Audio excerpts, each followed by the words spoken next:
What is up, Mav fans and hoop heads? Hope the vibes are immaculate today. Yo, I'm AG, the CEO, editor-in-chief, director, manager, and all that bullshit. Yo, and your host. Welcome on into another episode of Mavs Rundown. Appreciate you for listening.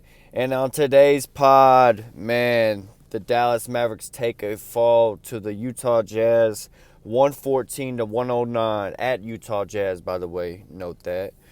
And this was the second matchup of four with the Utah Jazz, which usually I do the standings at the end, but right now the Mavs and Utah Jazz are battling for that fourth and fifth seed right now. Utah in the fourth seed, Dallas in the fifth seed, and this last quarter of the season is really a big thing for seeding and where we're going to end up. If the Mavs really want to try and get home court advantage, they got to start getting these wins. And now this is 2 losses to the Memphis Grizzlies in our 4 matchups so far this season. So if the Mavs want to at least get that tiebreaker where, if it comes down between us and Utah Jazz at the end of the season, we're going to have to win the next 2 matchups. So the next 2 matchups are big, and can't even lie, already got my tickets for March 7th when we play them next. Yeah, already got them. It's going to be crazy because I think the Mavs should, and I think they are thinking of making a push here for the 4th seed. And to do so, they have to play well. And tonight, unfortunately, they did well enough up to the end and just couldn't quite come out on top. They had their chance. They had their chances, but just couldn't, come out on top as, again, they fall by 5 points. But, again, this game was just a good back-and-forth game, man. Like, in the first half, both teams were just going off. You could tell this is just one of those offensive games, which usually when the Mavericks play Utah Jazz, I swear I've been to games when they played them in the past too, even, besides watching them on TV. And it's always some type of just shootout. Like, each team goes on runs and just, a lot of offense going up. And, this was no different. First half, both teams in the 60 range, so it should already tell you. But first half, offensively, everything's just running smooth for both teams. And then fourth quarter, things just get tight. And, they just make enough. They made more shots than us. We couldn't make enough shots. And really, it's like, again, dependent on Luka to try and make all the plays right there at the end. Don't have like another kind of second star to really help us. And I'll get into more of that in a minute. But, I hear at the end, I'll go through as 102 with 5 minutes left, and also with 5 to 6 minutes left. I can't remember exactly where it is, but Luka picked up his 5th foul with like 5.5 minutes or something like that left, and that was kind of, if you're watching the game, you're like, oh man, like, oh shit, like, he's got, hopefully he can make the rest of the game out. But, it goes into 102 with like 5 minutes left. Donovan Mitchell hits a 3. We take a timeout because it was a big 3 at the time. Momentum, it was one of those where 5 minutes left, but every basket is, it counts. Oh, of course it counts, but it's very, it's magnified. Every basket is magnified. It's like playoff basketball. And, man, this one came down. You could tell it was definitely a playoff atmosphere.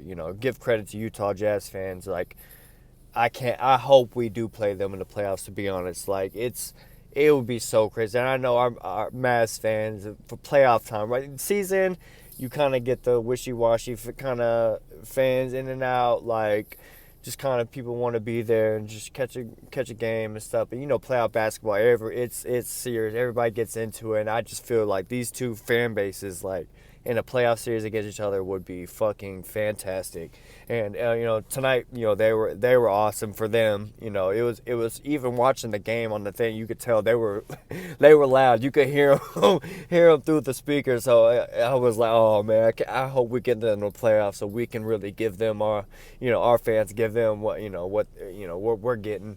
But great atmosphere. But Donovan Mitchell hits a 3, so big momentum for them. We call a timeout for after that. Calm down. Luka hits a 2-pointer, so makes it 105-104. They miss a shot. We get a rebound, come down. Luka hits a three with 3 minutes left to put us up, 107 to 105. At that point, when he hit that three, oh, it was nasty.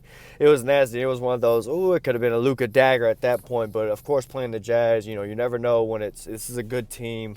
They know how to play. They're a well-oiled machine when it comes to like just how they run things offensively and defensive. They just know their roles and what they're gonna do and everything. But it was almost a great victory for them. Luka makes the three, put us on top, and then go down and we miss it. Let's see, Donovan Mitchell misses. Some things go back and forth. And then finally, Rudy Gobert ties it up with a Mike Conley, assist. He gets a little dunk inside, and that was, kind of hard for us. Which, of course, Mavs fans know we're gonna do our best to try and defend the inside, which we did honestly a lot this game. We defended pretty well. Rudy Gobert had 17 rebounds, but he only had 14 points. It doesn't sound like a lot, but he only had 14. Honestly, any big ass like all-star type caliber center that plays that shit at least get 20 on us. Straight up, like they should get at least 20 on us. For him to only get 14, or it's only 6 off, but still, I think that's good. He only had 6 field goals, 6 of 6. So that shows that we were at least trying to hover around, keep him out of the paint. Which I saw we played some more zone and stuff, kind of just mix it up and stuff to help especially crash on the paint, so we're not just leaving guys one-on-one against, big 7-footers when we only have like 6'10" at max, at best, defending that. So good stuff on that one. That's what bringing Bob on. But, Rudy Gobert makes a dunk and ties it up 107. This is, basically the game winner, it's going back and forth. You just tie game, 2 minutes left, so the next, basket is really crucial, and Bojan Bogdanovic for the Jazz, man, hits a corner three from Royce O'Neal. It passes it to him. It was a swing pass, again, well-oiled machine. It was I forgot what happened, but it was a swing around pass. It was basically like a big hockey assist. They passed it around.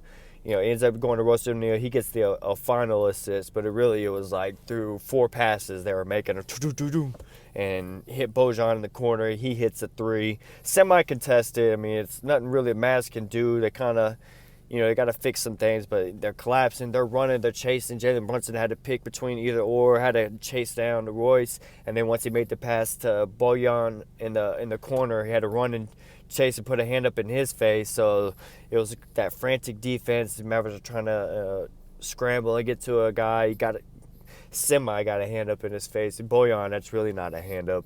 He's a really good, especially a corner 3-point shooter. He's good at those. And I've seen him with a lot of clutch ones, especially against the Mavs before. And he knocks this one down. And that was a big shot. Honestly, that was kind of game at that point. At 1:30 left, like, he hit that corner three. I mean, we had our chances, but, at the time, it was like, damn, like, of course. It was a smooth shot, good, or smooth offensive play where they find the open guy in the corner. He just makes it through. The guy's trying to bail, Jalen Brunson trying to put a hand in his face, but it's too open and knocks it down. We call timeout, go. Luka misses a three. They get the defense. They go down. They miss, and we get another chance. Luka misses another three. And, of course, they get the ball. They go down, and Rudy Gobert makes a little alley-oop kind of layup from Mike Conley. And that, 112-107 with 11 seconds left. That's pretty much game over. Play the free throw, try to make a three and catch free throws, and that doesn't work. And, so the Mavs go down 114 to 109. In this, and it was one of those games where it's like, damn, like, we could have pulled this off. We should have won this game. Like, the Mavs, again, at the half, it was 67-60. Like, we were up, surprisingly. Like, guys were doing good, and I want to give a shout out. We're gonna do the positives first, because shout out to fucking our new acquisitions, Spencer Dinwiddie and David Bertans. They went fucking absolute nuts in this game for the Mavericks. Like, talk about before they got here, man. We only had the game. I remember it now so well. Like, the game right before we got them, the trade happens. We had literally, I remember it was 4 bench points. 4. 1, 2, 3, 4 bench points. And now Davis Bertans, Spencer Dinwiddie, at their third game, getting kind of adjusted to us. David Davis, I keep messing. I want to say Davis, but I don't think it's Davis. It's Davis. The Latvian laser Bertans has 17 points tonight off the bench. 5 of 8 from 3, 6 of 9 overall. Like, absolute killer. Like, he had, what I have it written down.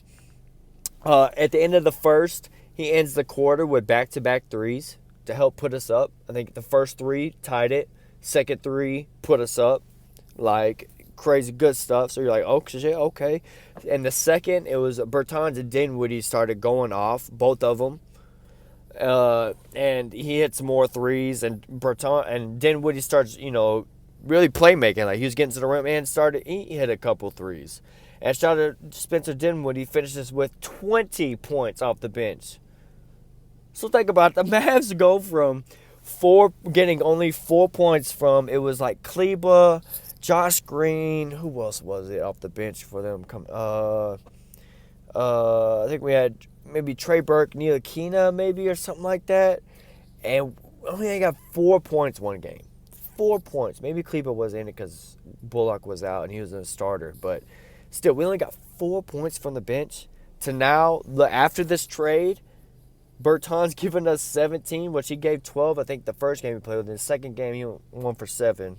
Didn't do so well, but it's the up and downs of a Bertans. He's a role player. He's not a superstar. He's not going to get you, that much every time. But, I mean, this is what, it's his third game. He's got a 17, 5 of 8 from 3. And I can't lie. Like, I love Bertans' shot. Like, he's got a quick release. And he's one of those catch-and-shoot guys where you don't just have to be standing still to catch and shoot. No, he can be moving off the dribble.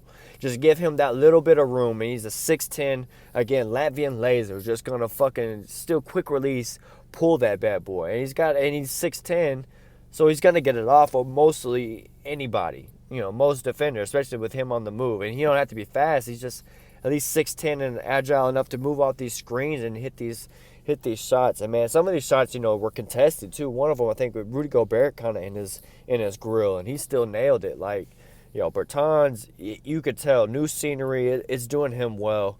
He's fitting in with this Mavericks team off the bench. And wish we would have got more from Kleba, but I don't know. Get to the negative. Stay positive, Austin. Stay positive. All right, Bertans, man, good stuff from him. Great game overall from him. He was actually a plus 13 for us off the bench. If you want like plus minus and stuff. He also had 3 rebounds. He had 1 steal. He had a steal and a block. Like, good stuff from him. And then Spencer Dinwiddie, man, 8 of 12 from the field. 3 of 4 from 3. People are saying, his 3-point. No. Well, shit, this game it shows like 3 or 4 from 3. Like, and some of those, like, he was hitting the dude's grill like James Harden style, or I guess we can call it his old Brooklyn when he was almost all-star. Like, I'll start referencing that instead of James Harden, even though it's game somewhat, so they like that little crossover ISO game. Step backs also as well. But, he was looking like that all-star form of when he was with the Brooklyn Nets. Like, he was a borderline all-star that year. They ended up choosing D'Angelo Russell over him. But, I mean, Dinwiddie's playing at that form tonight. Like, you've seen that, like, what he can give you, on a good night like tonight. Tonight was a great night for him. He finished with 20 points, 2 rebounds, 2 assists, 1 steal.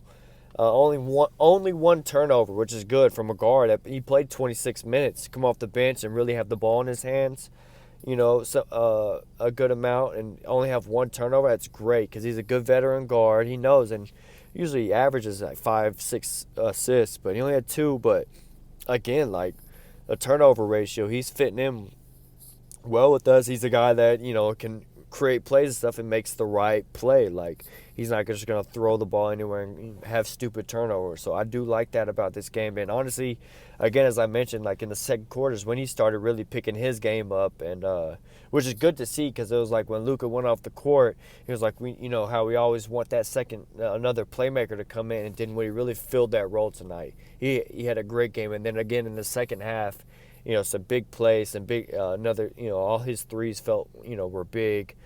momentum type three. So great game from him off the bench. And again, man, 4 points before we got this trade off the bench. And now we come here and we have 37 bench just from those combined. And again, 3 from Cleveland. But, 37 from them. Like, yo, it's fucking wild. That's great to see. And again, this is like the good you can see from us getting. And it gives you that confidence. Like, well, damn, that gives it kind of some depth and just the different things to look at. Porzingis really gave us that higher ceiling, I guess, because what he could give you if he was really on it. But these guys are going to show up every night. These two guys, are going to show up every night and at least give you something. And on their best night, they can contribute, give us great bench points when we really needed it too. Like if we would have won this game, they would have been damn near like great. They would have had game ball for sure. Like they would have split game ball, Bertans and Dinwiddie, because they played so incredibly well for this Mavericks team. All right, and getting to the negative side, and one more positive. Dwight Powell, great night. He was getting all the feed and looks from the inside, and really taking advantage of doing a good job with catching the ball and going up with it and going the way he can score around the basket is he did a great job of that and just finishing. He finished with 22 points. 22.7 rebounds tonight. So, good job from him. Actually hit a fucking 3 in the first quarter. I was like, holy shit. Dwight Powell hitting a 3. We might win this game. Like, it was one of those signs. Like, if he hits a 3, man, you might win. You might be winning. But, unfortunately, tonight, we run against a good team. And we just didn't have enough. And, honestly, my big look at, when we look at who didn't bring it tonight, like, why didn't we have enough? Jalen Brunson, because Luka did he tried. Luka didn't have a great shooting night. He's only 33% from the field. He was 8 of 24 from the field, 3 of 9 from 3. Finished with 23 points, 11 assists, 7 rebounds. So Luka, basically brought tried to do all he could. But, Jalen Brunson, 8 points, guys. Only 8 points. I don't know how he finished a +5. Finished a +5 tonight. I don't know how. He only had 8 points. 8 points. And we're looking at this guy. He's got to be leaning. He wants big money and all this stuff. Like, I'm all for him getting his money and stuff, but it's like, these are the type of games where we need to see him step up. He had 6 points at the halftime. So he had 6 of his 8 points in the first half. He only scored 2 points the rest in the second half. That's something that's got to change. And again, you're going against kind of more lengthy defenders, especially when you got like a lengthy, kind of some lengthy defenders, and then you got a big shot blocking big and Gobert in the middle, like Brunson, bro. Like, I want to see him succeed, man, but it's like that next step in his game is being able to counter these bigs or whenever they put lengthy guys on him. He's got to find a way to really counter, and that really gives him trouble. And man, 4 of 11 this game, 0 for 1 from 3. Finished with 8 points, 2 rebounds, 2 assists. Somehow a +5, but it's like, you got to at least get your average, JB. Like, in this type of game, at least get your average, man, to help us. If you would have got his average, maybe all of a sudden this is a different game. If you just, if he scores 15, 16 points. It's tough, man. That's tough to see that because, again, with the Clippers, the thing, he basically got played out of the rotation because he just couldn't score against lengthy guys, and now it's kind of showing again. I think that's kind of the thing to lock in. Luckily, now we have Spencer Dinwiddie who come in and, he's playing well. Again, one more note about Dinwiddie. Guys with ACL, they play better. Of course, they play better that not the first season after injury, but the second season is when they're back to playing really well. But always after that first year, that second half of the year is when they start to ramp up and they start to look more like themselves, like their old self. So I think this is a good sign for Spencer Dinwiddie for him to drop 20 and the way he did it too, because he was doing it a different way, step back, kind of crossover, taking guys to the rim, just did a really good job tonight. Overall, went back on him, but back to Brunson, just need to see more of him to step up. It would have been great to see him to finish some of these shots. He only took 11 shots. Maybe take him get a couple more. shots in, be more aggressive. You'd like to see that. Reggie Bullock, Dorian Finney-Smith. Reggie Bullock had 9 points. Dodo had 7. They're trying. Reggie Bullock, 3 of 7 from 3. He did pretty good catching, shooting his shots tonight. Dorian Finney-Smith only 1 of 3. Of course, you want to see him kind of maybe take some more if he's wide open. Both of them, really. And honestly, any of these guys, especially Kleba, he was 1 of 6 tonight, only 3 points. We got to get more of him. But I feel like it's a confidence thing. And these guys need to realize, like, there's no other guy to share the ball besides Luka. So anytime they catch the ball and they have any type of millisecond of just feeling wide open, they need to just know without hesitation to be ready to just pull it. Like, when they catch the ball, if there's not a guy literally right in front of them, they need to be ready to just pull that thing. Like, pull it. There was a part at the end of the game, too, where I got mad at Kleba because they swung it around. I think Luka might have swung it over to him, and he had Rudy Gobert, but Rudy Gobert was backed up maybe towards like the elbow of the free throw, elbow of the free throw by the free throw line. And Kleba had it, in the corner, right there in the corner. You're just like, dude, he's backed up and up. Pull that thing. And he hesitates. And then Rudy Gobert kind of comes up. Then of course, Kleba's really not going to take it. And then, of course, Kleba has to dribble out, pass it back to Luka, and resets like, dude, Luka, like, slung it to him because he knew he had enough space to just pull it. And again, it's confidence. Because, of course, you have nights where you're going to go 1 of 6. But if you take 2 more shots, Kleba, and all of a sudden you make those 2, all of a sudden you're 3 of 8. You have a lot, and your stats look a little bit better than 1 of 6, 1 of 7 from the field. Now all of a sudden you're, 3 of 9. And it's like, oh, okay, it's not so bad. Like, it doesn't look as bad as fucking 1 of, like, it. If you want your stats to even look better, I'm just saying, like, it's all confidence. These Mavs, like, if the Mavericks can get to the point, which I think they will, I think they're starting to realize, like, yeah, Luka's got to do it, is going to do all he can, but these other guys got to step up and just be ready to pull it. And honestly, they showed in the first half. It was like they were moving the ball, they were swinging, guys were just pulling, hitting threes, everything was going good. Even in the second half, things like that still kind of looked like it. But again, it's still got to be even more open to really pulling and making that extra pass, finding that guy, and guys really just having that confidence to knock it down because they're going to get the open shots. Like, Luka is going to find them because the defense is going to be so focused on someone's going to be open. So we really just got to be ready. And, not really much to mention about anybody else. The only other person that played besides that off the bench, Kleba, also, one more thing about Kleba. Kleba also had 2 steals, 2 blocks. Oh, and 4 assists. But again, you risk 3 points. Damn, Kleba, come on, man. We gotta just hit some more threes. He had, he's that confidence. You could clearly tell when he's not confident in shooting, and this was one of those. And Josh Green also played. He had 12 minutes. He didn't take any shot attempts. Still was a plus 10 somehow. I guess good defense. He's again, we all know he's an energy guy, so. Good defense, run around, help spell some of these guys some time. Surprised to see nobody else got any minutes. Looking forward to see how he does play these minutes. If this is like the 4 guys he's gonna make off the bench, I think Marquise Chris will get into the mix. Honestly, he'll eat up some of those center minutes whenever we need some help at center. And of course, we always Boban, in case of emergency, break glass and get Boban in there. I think Sterling Brown is the other name. I was looking to see if maybe he gets some of those Josh Green minutes back. But it looks like Josh Green, since the way he played over that last time period when Sterling Brown was out, he earned those minutes back, or earned those minutes over Sterling Brown, because Sterling Brown was playing more than him before that.